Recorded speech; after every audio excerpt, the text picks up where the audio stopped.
నమస్తే, నా పేరు తేజస్విని. బీసీఎన్ న్యూస్ కి స్వాగతం. ముందుగా ముఖ్యాంశాలు.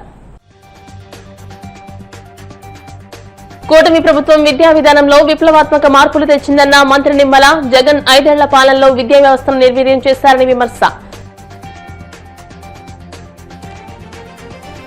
కూటమి ప్రభుత్వం ఏ ఒక్క హామీ నిలబెట్టుకోకుండా గత ప్రభుత్వం అమలు చేసిన అన్ని పథకాలకు మంగళం పాడింది.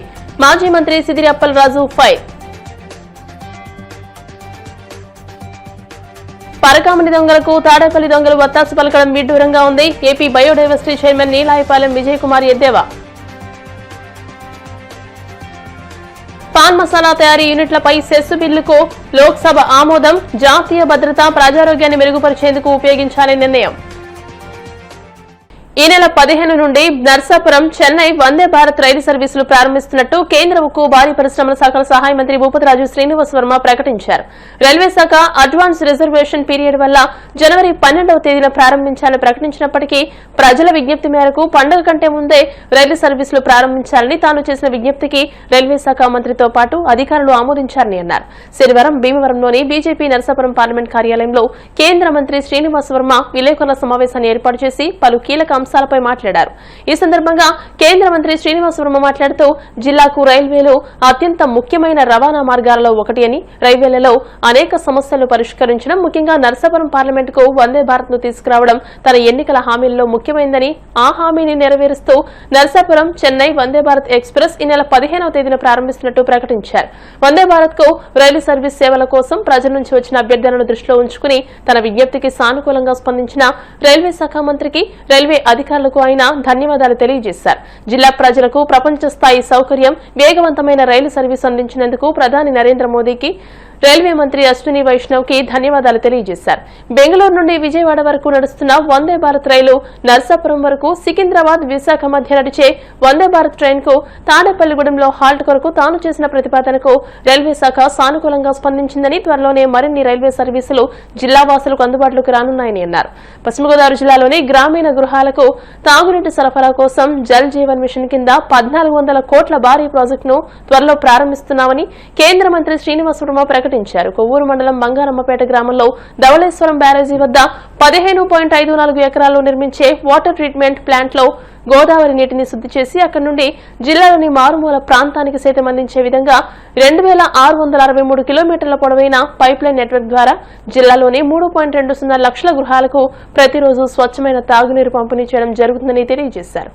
చెన్నై నుంచి విజయవాడ వరకు వచ్చేటువంటి వందే భారత్ ట్రైన్ని నర్సాపురం వరకు పొడిగించాలనేటువంటి మన ప్రయత్నానికి గతంలోనే సెప్టెంబర్ 12వ తారీఖున ఆ రోజు సారథ్యం ర్యాలీలో ఉండగా సాక్షాత్తు రైల్వే మంత్రి గారు టెలిఫోన్లో మీ కోరికని వేళ అప్రూవ్ చేస్తున్నాననే విషయాన్ని సాక్షాత్తు ఫోన్ చేసి చెప్పడం, అది మీ అందరికి కూడా ఆ వేళ జరుగుతున్నటువంటి సభలో మనం ప్రకటించడం జరిగింది. అయితే ఈ ట్రైన్ ఎప్పటి నుంచి ఏ విధంగా నడపాలనేటువంటి ఆలోచన చేశాక నవంబర్ 12వ తారీఖు నాడు తిరిగి రైల్వే శాఖ ప్రకటించడం జరిగింది. జనవరి 12 నుండి ఈ సర్వీస్ని నర్సాపురం వరకు కూడా మేము పొడిగిస్తాం మీ వందే భారత్ ట్రైన్ అనేటువంటి విషయం చెప్పడం జరిగింది. అయితే దాదాపు 2 నెలల సమయం మన ప్రాంతంలో ఉన్నటువంటి ప్రజలందరికీ కూడా ఆతృత, పైగా పండుగ సమయంలో కూడా దానికన్నా ముందు, పండుగ కన్నా ముందు అందుబాటులో ఉంటుందనేటువంటి ఆలోచనతో ప్రజలు ఈ దిశలో మనం ఆలోచన చేసి మరొకసారి ప్రయత్నం చేసినప్పుడు గత వారం రైల్వే శాఖ మంత్రిని, రైల్వే బోర్డు చైర్మన్ గారిని కలవడం, అదేవిధంగా సదరన్ సౌత్ రైల్వే అధికారులని సంప్రదించడం ద్వారా మనకి మంచి ఫలితం వచ్చింది. ఏదైతే జనవరి 12 నాడు నుండి నడపాలి అనుకున్నటువంటి వందే భారత్ రైలు ఈ నెల 15వ తారీఖు నుండే మన నర్సాపురం ప్రాంతానికి రాబోతుంది అనేటువంటి విషయాన్ని తెలియజేయడానికి సంతోషిస్తూ ఉన్నా. అంటే దాదాపు అనుకున్న దానికన్నా 4 రోజుల ముందు వందే భారత్ రైలు మన ప్రాంతానికి రాబోతూ ఉంది. ఏదైతే 2 నెలల సమయం ఎందుకు తీసుకున్నారు, అక్టోబర్ 12 అనౌన్స్ చేసి జనవరి 12 వరకు అంటే రైల్వే అధికారులు చెప్పినటువంటి కారణం, ఏదైతే advanced reservation period ARP railway శాఖలో 2 నెలల ముందుగా రిజర్వేషన్ ఇచ్చేటువంటి సౌకర్యం ఉంటుంది. నవంబర్ 12 అంటే జనవరి 12, 2 months. ఈ 2 నెలల కాలంలో రిజర్వేషన్ ప్రక్రియ పూర్తవడం, ఆ రిజర్వేషన్లో ఆ సమయంలో టికెట్ బుకింగ్ సమయంలో పాత సమయాలు ఏవైతే ఉన్నాయో అయ్యే సమయాలను అందులో మెన్షన్ చేయడం, కొన్ని సాంకేతికపరమైనటువంటి ఇబ్బందులు వస్తాయి కాబట్టి 2 నెలల సమయం తీసుకుని ఏదైనా కొత్త ట్రైన్ ఎక్స్టెన్షన్ చేసినప్పుడు 2 నెలల సమయం ఖచ్చితంగా తీసుకుంటామని రైల్వే అధికారులు చెప్పడం జరిగింది. అదే కనుక కొత్త ట్రైన్ కనుక ప్రవేశపెట్టినట్లయితే దాన్ని ఇమీడియట్గా ఎఫర్ట్ చేయగలుగుతాం. కానీ ఒక ట్రైన్ని హాల్ట్ పెంచి ఇంకా వేరే ప్రాంతానికి కొనసాగించాలనుకున్నప్పుడు 2 నెలల సమయం తీసుకోవడం అనేది మాకు ఖచ్చితం అని చెప్పినటువంటి రైల్వే అధికారులు పదే మేము విజ్ఞప్తి చేయగా దాన్ని ముందుకు తీసుకొచ్చి ఈ నెల 15వ తారీఖునే నర్సాపురం వందే భారత్ రైలు రాబోతూ ఉంది.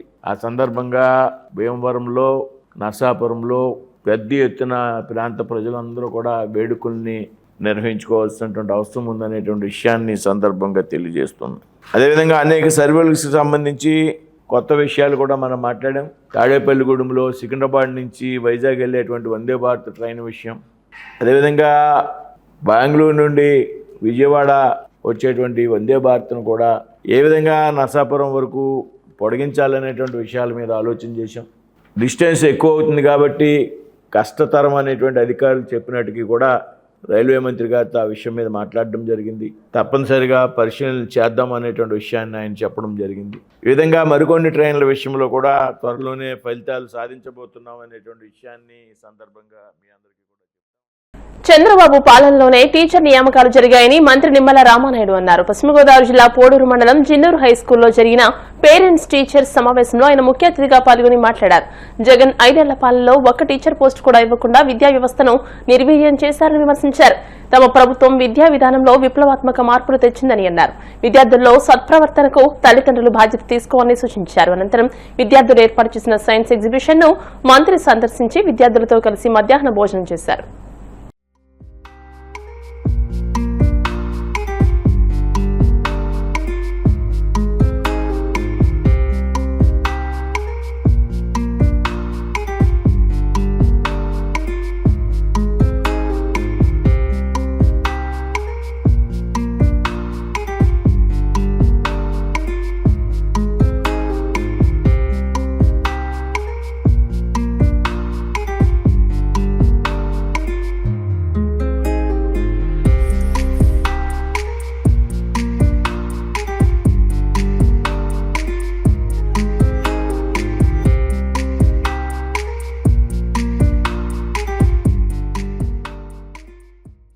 మెగా పేరెంట్స్ టీచర్స్ మీటింగ్ పేరుతో షో చేస్తున్న సీఎం చంద్రబాబు పార్వతీపురం మన్యం జిల్లా భామిని స్కూల్లో జరిగిన కార్యక్రమంలో పిల్లలతో మాట్లాడుతూ అనుచిత వ్యాఖ్యలు చేశారని మాజీ మంత్రి సిదిరి అప్పలరాజు ఆక్షేపించారు.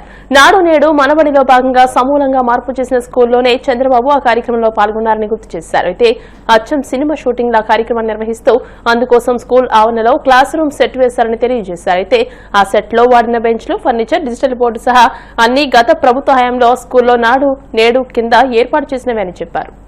పీపీపీ విధానంలో నిర్మించే వైద్య కళాశాలల్లో సిబ్బందికి ప్రభుత్వం జీతాలు చెల్లించడం కుంభకోణం ఎలా అవుతుందని వైద్య ఆరోగ్య శాఖ మంత్రి సత్యకుమార్ యాదవ్ ప్రశ్నించారు.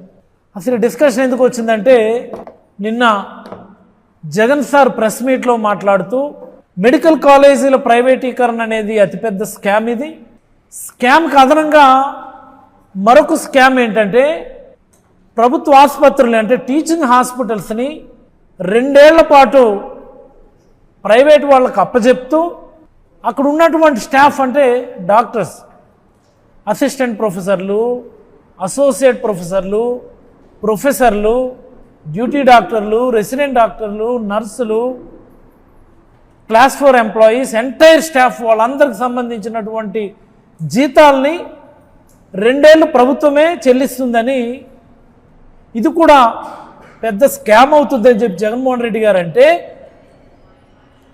ఆరోగ్య శాఖ మంత్రి వచ్చి అంటాడు సిబ్బందికి ప్రభుత్వం జీతాలు ఇస్తే కుంభకోణమా? నాకు అర్థం కాదండి. ప్రైవేట్ వాళ్ళకి కాలేజీలు ఇవ్వద్దని గొడవ చేస్తున్నాం, హాస్పిటల్స్ ఇవ్వద్దని ఉద్యమం చేస్తున్నాం, ప్రజలందరూ కూడా పెద్ద ఎత్తున ఈ ఉద్యమంలో భాగస్వామ్యమై పేదలకు మంచి జరగాల్సిన చోట ప్రైవేట్ వ్యక్తులకు ఎలా కట్టబెడతారని చెప్పి పెద్ద ఎత్తున గగ్గోలు పెడతా ఉంటే, అదే పెద్ద స్కామ్ అని గొడవ చేస్తూ ఉంటే, ఏకంగా ఇప్పుడు ఒక 2 ఏళ్ళు గవర్నమెంట్ హాస్పిటల్స్లో ఉన్న స్టాఫ్కేమో ప్రభుత్వమే జీతాలు ఇస్తుందట. ఇది స్కామ్ కాదండి? ప్రపంచంలో ఎక్కడైనా ఇలా జరుగుతుందండి? దేశంలో ఎక్కడైనా ఇలా జరుగుతుందండి? బిల్డింగ్లేమో ప్రభుత్వంవి, కాలేజీలేమో ప్రభుత్వంవి, సీట్లు కష్టపడి సంపాదించిందేమో ప్రభుత్వం, భూములేమో ప్రభుత్వంవి, జీతాలేమో ప్రభుత్వం ఇవ్వాలట, స్టాఫ్ అంతా ప్రభుత్వం వాళ్ళే, డాక్టర్లు ప్రభుత్వం వాళ్ళే, ఎంటైర్ ఇన్ఫ్రాస్ట్రక్చర్ ప్రభుత్వందే, లాభాలేమో ప్రైవేట్ వాళ్ళకట. ఏంటిది? నాకు అర్థమవుతుంది. ఇది స్కామ్ కాక మరేంటిది? ఇది ఒక పరిపాలన, ఇది ఒక అడ్మినిస్ట్రేషనా? ఇది ప్రజల సంపదనంతా తీసుకెళ్ళి దోచుకోవటం, ఇది ఒక అడ్మినిస్ట్రేషనా? దీనికోసమే మీ 40 సంవత్సరాల అనుభవాన్ని కూడగట్టుకున్నారు చంద్రబాబు నాయుడు గారు. నేను అడుగుతా ఉన్నాను, నేను చాలా ఆవేదనతో నేను మాట్లాడుతూ ఉన్నాను. మళ్ళీ వచ్చి మీ మంత్రి గారు మాట్లాడతారు, జీతాలకు సిబ్బంది ఇవ్వడం కుంభకోణం కాదా? మెడికల్ కాలేజ్ ప్రైవేటీకరణ చేయొద్దని గొడవ చేస్తుంటే తిరిగి హాస్పిటల్స్ వాళ్ళకి అప్పచెప్పి ఓ 2 ఏళ్ల పాటు జీతాలు మీరిస్తారా? లాభాలేమో వాళ్ళకా? ఏం జరుగుతుంది రాష్ట్రంలో? ఏం జరుగుతుంది రాష్ట్రంలో? అందుకనేసే ఈ కేవలం 16 నెలల కాలంలోనే ఈ ప్రభుత్వం 2,50,000 కోట్ల పైబడి అప్పులు చేసింది. ఈ డబ్బులన్నింటినీ కూడా ప్రైవేట్ వాళ్ళకి దారాదత్తం చేయడం కోసమని ఇంత పెద్ద ఎత్తున అప్పులు చేస్తారు. మాజీ సీఎం జగన్ బెంగళూరు నుంచి వచ్చి 3 గంటల పాటు పెట్టిన ప్రెస్ మీట్ లో హిందూ భక్తులను వారి మనోభావాలను కించపరిచేలా మాట్లాడారని AP biodiversity chairman Neelayapalem Vijay Kumar ఆగ్రహం వ్యక్తం చేశారు. మంగళగిరి టీడీపీ కేంద్ర కార్యాలయంలో ఆయన మీడియాతో మాట్లాడుతూ జగన్ వ్యాఖ్యలు కోట్లాది మంది హిందువుల మనోభావాలను దెబ్బతీశాయని అన్నారు. ఆయన తన వ్యాఖ్యలను వెనక్కి తీసుకుని క్షమాపణలు చెప్పాలని డిమాండ్ చేశారు. పరకామణి దొంగలకు తాడేపల్లి దొంగలు వత్తాసు పలకడం విడ్డూరంగా ఉందని ఎద్దేవా చేశారు. జగన్మోహన్ రెడ్డి గారు నిన్న ఒక ప్రెస్ మీట్ పెట్టారు. 3 గంటల సేపు పెట్టారు ఆయన ప్రెస్ మీట్. తిట్టాడు. ఎవరిని తిట్టారు? సరే, చంద్రబాబు గారిని, టీడీపీ పార్టీని తిట్టడం ఆయన కామన్, దట్స్ ఓకే. మేము దాని గురించి పట్టించుకోవడం మానేసాం. మామూలు జనాలు కూడా ఇందాక చెప్పాను పట్టించుకోవడం మానేశారు.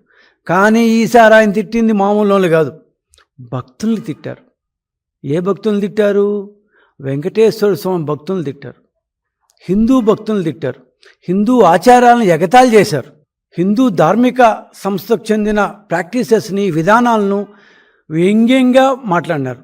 ఆయనకు వచ్చిన భాషలో, ఆయనకి ఇష్టమైన భాషలో అతి వ్యంగ్యంగా, ఏంటి స్వామి ఇది, బలేవాడు స్వామి మీరు, ఈ టైప్లో రకరకాలుగా పదాలు ఉపయోగించి మిగతాన్ని ఆయన మాట్లాడింది పక్కన పెడితే నిన్న బాధ వేసింది, ఆవేదన వచ్చింది. ఈయన దగ్గర మేమెందుకు తిట్టించుకోవాలి బాబు అని భక్తులు బాధపడింది, ప్రజలు బాధపడింది. ఏంటంటే వెంకటేశ్వర స్వామి భక్తులను తిట్టాడు, హిందూ దేవుళ్ళని తిట్టాడు, హిందూ మతాన్ని అన్యాపదేశంగా అన్నాడు, హిందూ మత భక్తులు తిట్టాడు. నేనేదో ఇది కావాలనో మతాల మధ్య చుచ్చుబట్ట ఇట్లాంటి ఉద్దేశం మాకు లేనే లేదు, మేము అట్లాంటి వాళ్ళం కావు, మా పార్టీ ఎప్పుడు అట్లాంటివి ప్రోత్సహించదు కూడా. కానీ నిన్న జగన్మోహన్ రెడ్డి గారు మాట్లాడింది మాత్రం ఖచ్చితంగా వెంకటేశ్వర స్వామి గుళ్ళో ఏ విధంగానైతే కొన్ని విధానాలు కొన్ని వందల వేల సంవత్సరాలుగా వస్తున్నాయో ఆ విధానాలను వ్యంగ్యంగా మాట్లాడినాడు. ఒక రకంగా చెప్పాలంటే ఎగతాళి చేశారు, ఇంకో రకంగా చెప్పాలంటే కించపరిచారు, చులకనగా చేశారు. స్వామివారికి ముడుపులు ఇవ్వడం అంటే హుండీలో కావచ్చు, ఇంకో రకంగా కావచ్చు అనేది తిరుమల యాత్రలో ఒక ప్రధానమైన ఘట్టం. లడ్డు తీసుకోవడం ఒక దాన్ని ప్రధానమైన ఘట్టం అయితే స్వామివారికి ముడుపులు ఇవ్వడం అంతకంటే ఒక ప్రధాన ఘట్టం. ఒకవేళ స్వామివారి దర్శనం ఏదో ఒక కారణం చేత లభించకపోతే కనీసం ఆ ముడుపులు ఇచ్చేసన్నా పోదాము అనే అచంచలమైన భక్తి మామూలు భక్తులకి వెంకటేశ్వర స్వామి మీద.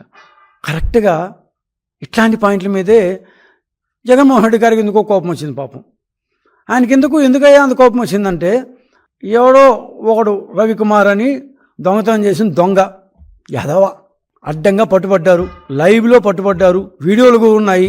పంచలో దాదాపు $100 నోట్లను పట్టుకొని వచ్చేస్తున్నాడు, బయటకేమో $9 చూపించారు. ఇది లెక్క. ఎవరైనా ఏమంటాము, అవును తప్పే, వాడిని జైలుకి పంపించాలి అని దాన్ని ఏమంటారు, రిమాండ్లోకి తీసుకోవాలి, కోర్టులో వాడిని ప్రొడ్యూస్ చేయాలి అంటాం. కానీ జగన్మోహన్ రెడ్డి గారు వాడిని అట్లా చేయడం తప్పంట, పరకామంలో దొరికేంత మాత్రాన ఆ డబ్బు వాడు వెనక్కి ఇచ్చేస్తా అన్నాడు కదా, నువ్వు అర్జెంటుగా వాళ్ళని ఎందుకు ఇది చేయడము? వాడిని తప్పుపట్టే స్వామి, వాడు తీసుకుని 72,000 రూపాయలు మాత్రమే. ఆడి దగ్గర నుంచి వాళ్ళ చిన్నాన్న చైర్మన్, చిన్నాన్నలు అంటే ఈ జగన్మోహన్ రెడ్డి దీంట్లో ఎప్పుడు వాళ్ళ బంధువులే ఉంటారు కదా, ఈ చైర్మన్ ఫస్ట్ చైర్మన్ అంటే ఆయన వచ్చిన తర్వాత చైర్మన్ చిన్నాన్న, వాళ్ళ చిన్నాన్న చైర్మన్ వాడి దగ్గర నుంచి 14 కోట్లు నువ్వు నొక్కేస్తాను స్వామి, ఏం స్వామి మీరు అంటూ ఎగతాళిగా. ఇప్పుడు కాసేపు ప్రకటనలు.